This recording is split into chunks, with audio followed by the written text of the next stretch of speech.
Hello everyone, Lytro Storm here, and today, actually no, it's been a while guys, how are you? Anyway, today we're going to be talking about what if the Ginyu Force became good.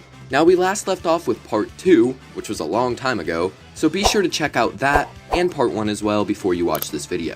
The playlist will be linked in the description and comment section, but without wasting any more time, let's just go ahead and get straight into part 3.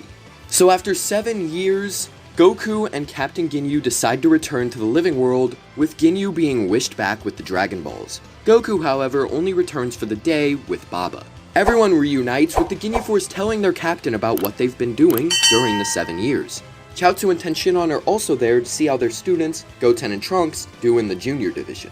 And speaking of in the Junior Division, Goten actually ends up winning over Trunks this time, since he's a bit stronger due to his training with the Ginyu Force. This makes Trunks angry, but Tenshinhan tells him to calm down. Anyway, the tournament would eventually get interrupted by Spopovich and Yamu, so the gang all leaves with Shin. Trunks also goes along since he doesn't want to do the Mighty Mask thing with Goten though. And because Trunks is going, Goten will. And of course, Tenshinhan will follow his students. He leaves Chaozu behind to keep everyone at the tournament safe though. Kibito ends up being killed by Deborah, and Goku and Vegeta both kill Pui Pui and Yakon.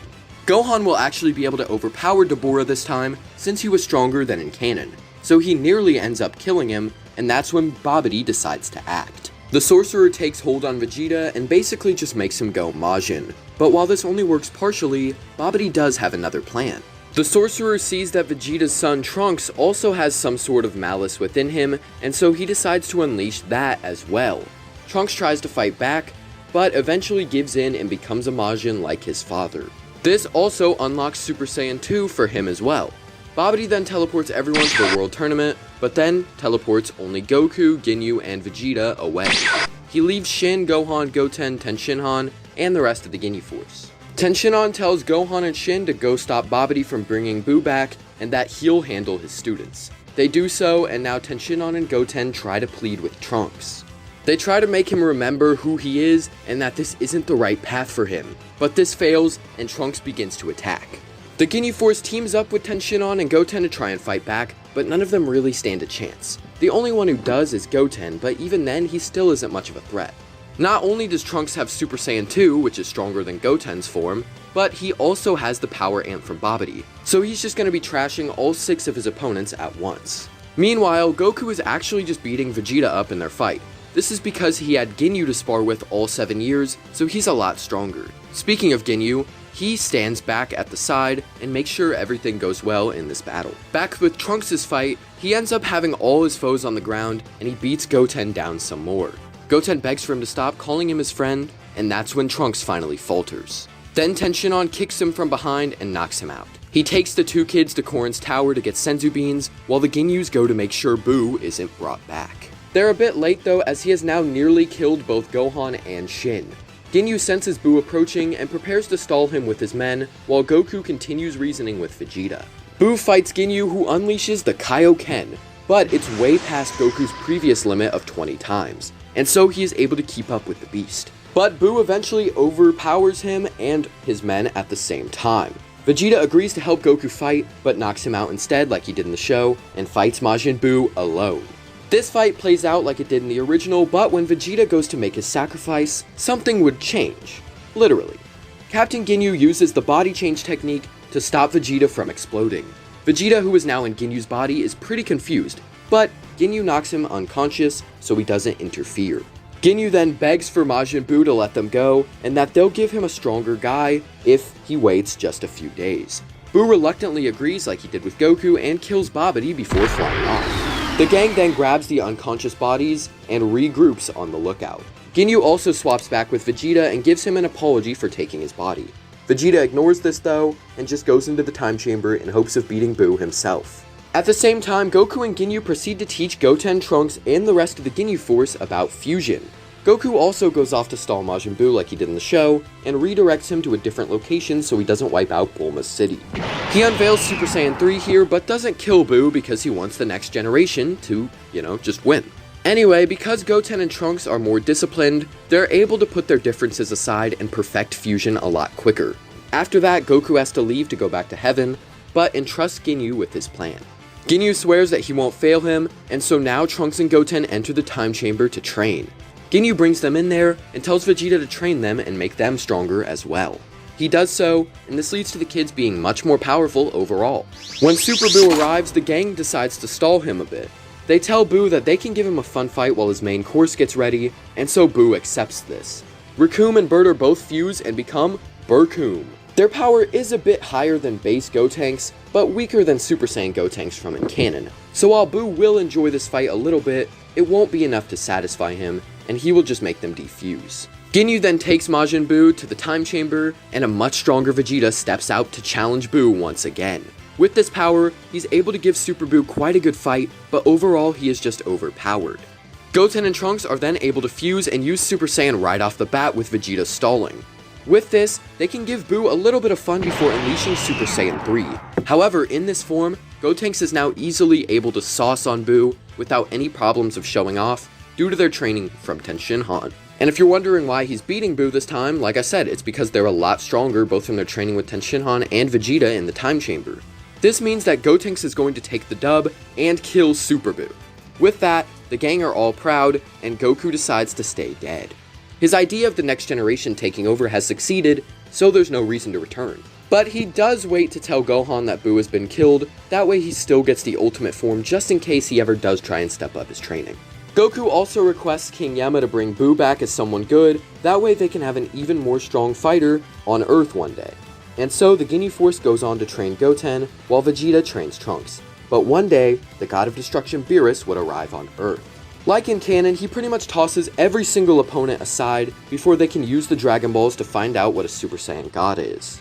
When they are told that they need 6 Saiyans, they ask Baba to let Goku return for him another day, and she agrees. So Goku helps perform the God ritual on Vegeta this time, since Goku isn't going to stay on Earth, so there's no reason for him to get that form. Vegeta proceeds to have a similar fight with Beerus that Goku did before the God calls it a day and just leaves.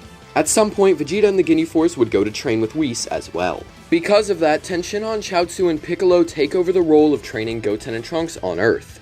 Eventually, Frieza would be revived by his army and would train for 4 months like he did in the show. He returns after a set amount of time, and the front lines of Earth would now include Goten and Trunks. They're able to beat Shisame and Tagoma, and even become Gotenks to fight Frieza. But even with Super Saiyan 3, they're not going to be much of a match for him.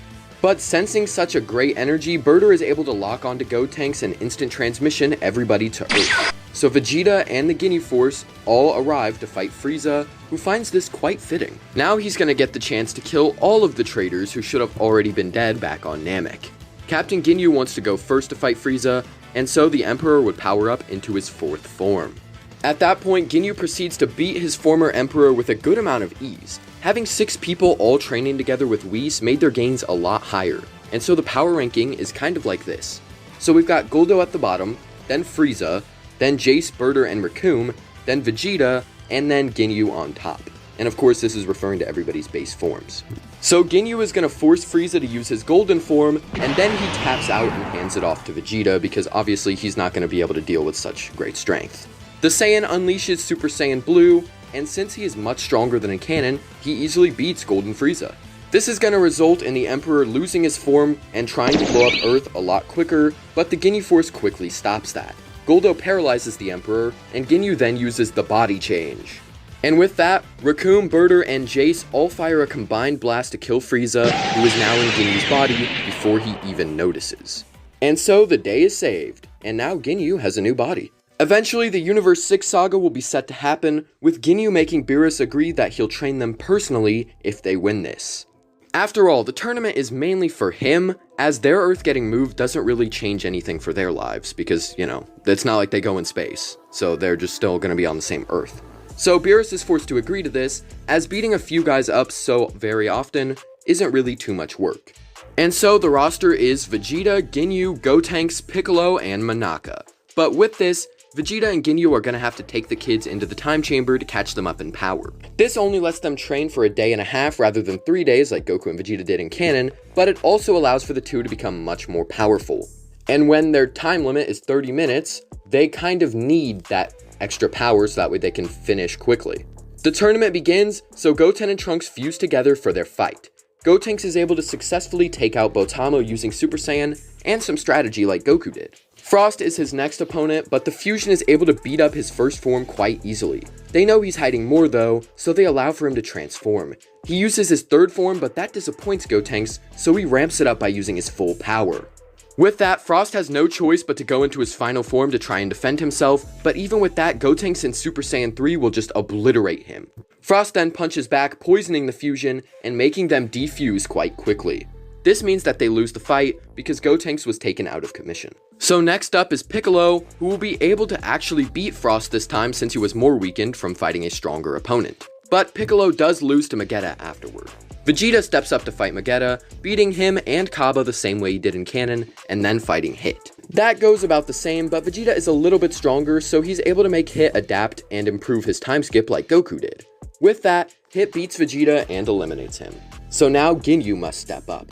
Since the defeat of Frieza, Ginyu has been trying to get used to this new body, and so he will now be able to utilize the golden form. But we know Frieza does have some high potential, so I think Ginyu here will be about as strong as a Kaioken x 5 Blue Goku. So not quite the full 10 times, but still stronger than Vegeta. With this, Hit will have to improve still, but Ginyu would be keeping up. Just when he is about to land a very powerful punch to end the fight, the strain of the golden form overtakes him. This allows Hit to take Ginyu out for good. Thankfully, he held enough respect for the captain's can-do attitude and his willingness to fight fairly, so he throws the match with Monaka, letting Beerus and his team win. When Zeno comes down, Raccoon would probably think it'd be cool to give another tournament a shot, so he would give him that idea rather than Goku doing it.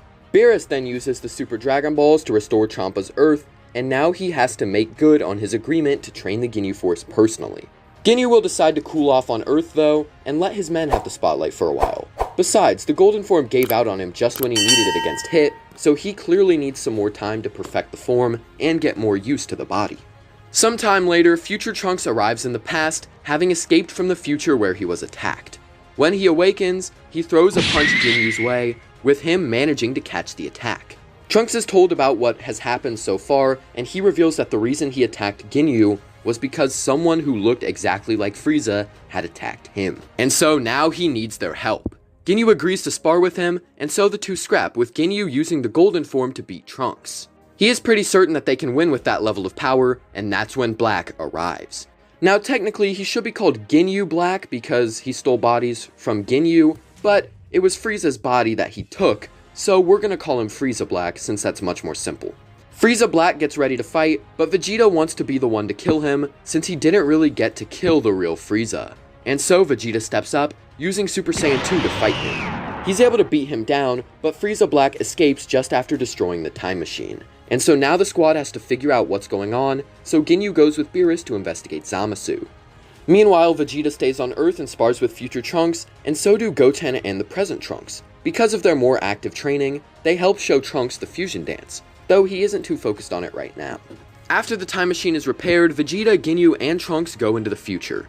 They find future Mai still alive, and Vegeta proceeds to beat up Frieza Black once more. But that is when he shows off his final form. He powers up, and Ginyu recognizes this state. Though it wasn't gold in color, this power-up still had the same increase and sort of flow to it. Frieza Black tells them to call this Rosé. Now it's heavily implied that in the anime, Goku Black's Rosé form is the equivalent of Super Saiyan.